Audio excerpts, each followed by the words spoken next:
Welcome to the Yerba Power Podcast, where we share the power of yerba mate with the world. Introducing your host, Devin.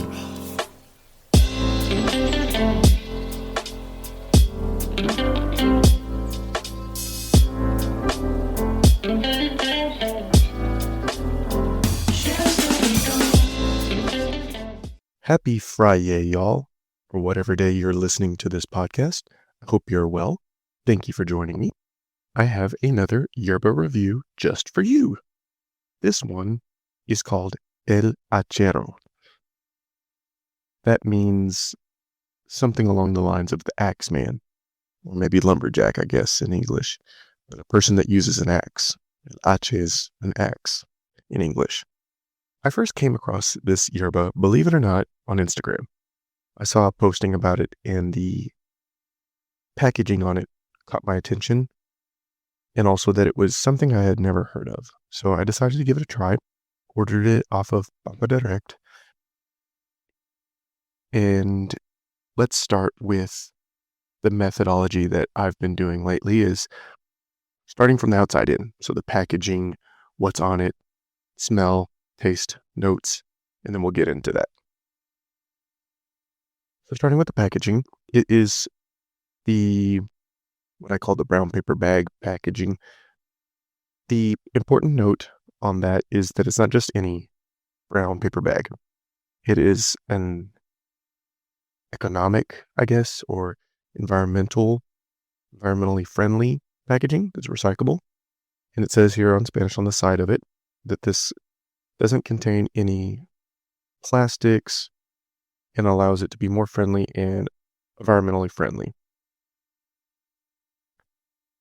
And that in order to maintain the quality of the yerba, they note to keep it away from strong smells and humid, areas. And to consume it in less than 2 years, which hopefully, yes, you would consume it before 2 years. But a recyclable packaging that's friendly. It's a new design, it looks like. And so the cool thing about the front of it, and I'll post the pictures on my Instagram page at Yerba Mate Power, so you can check out those pictures if you're listening to this podcast, that it is a traditional yerba from Argentina, meaning that it has the sticks and stems and the cut that is the traditional kind of Argentine cut. I'll post the pictures on that as well. It's a 0.5 kilogram, and it's got this, I guess, old man, the typical kind of gaucho looking man drinking yerba mate, and it looks like it's very hand drawn. So it's just attention grabbing. I like it. It's kind of rustic and cool. And the name is interesting. And it comes from the farm. The origin produced is Don Leandro. So thank you, gracias Don Leandro, for your yerba that you're putting out in the world. There's contact information on the side, and I'll try to tag them as well on Instagram and put that in the show notes for you guys. So the notes on the side of the packaging says that this yerba mate, El Hachero, is distinguished by its defined flavor, resulting in a rigorous control of quality during the process and elaboration. All right, so we talked about the packaging, we talked about the cut and the yerba. Now let's talk about the smell. So I didn't get a lot of notes from the smell, but I guess the experience of the taste is a different part of the note. Overall, the strength is about a 2, and the bitterness a 1 out of 5.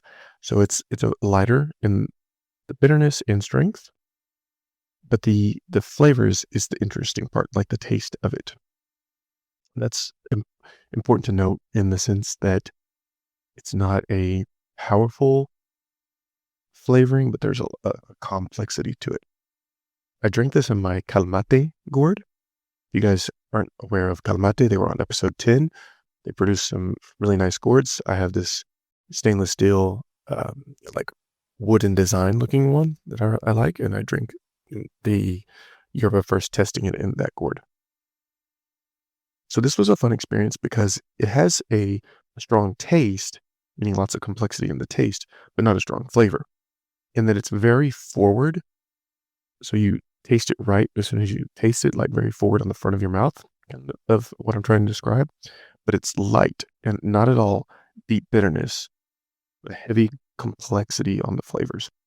And it feels like you're tasting one ingredient, meaning that, like, I guess the purity of it, there's no laminates or plastics in it, describing on the packaging. So it kind of just occurred to me that that could be affecting the flavor on other yerbas, because I've tried several organic and even environmentally friendly packaging yerbas, but it just kind of dawned on me or was enlightened that that could play a part in the smells and tastes.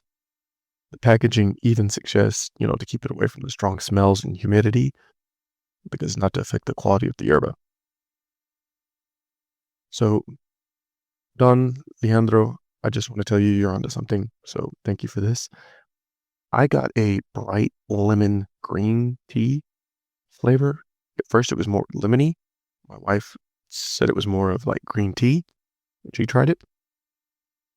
It's interesting in so many ways. And I guess that's why I'm talking about it, is because the packaging, how that has an effect, and the notes on the yerba, meaning you can have a strong yerba, you can have a bitter yerba, or you can have complexity of different flavors, or a mixture of different blends of herbs.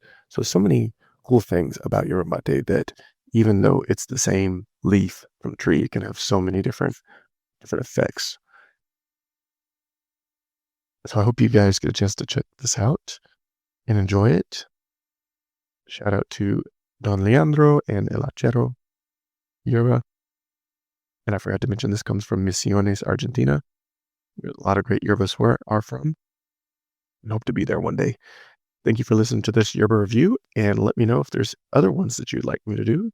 Just message me on Instagram. Happy to do that. I do have a couple pending.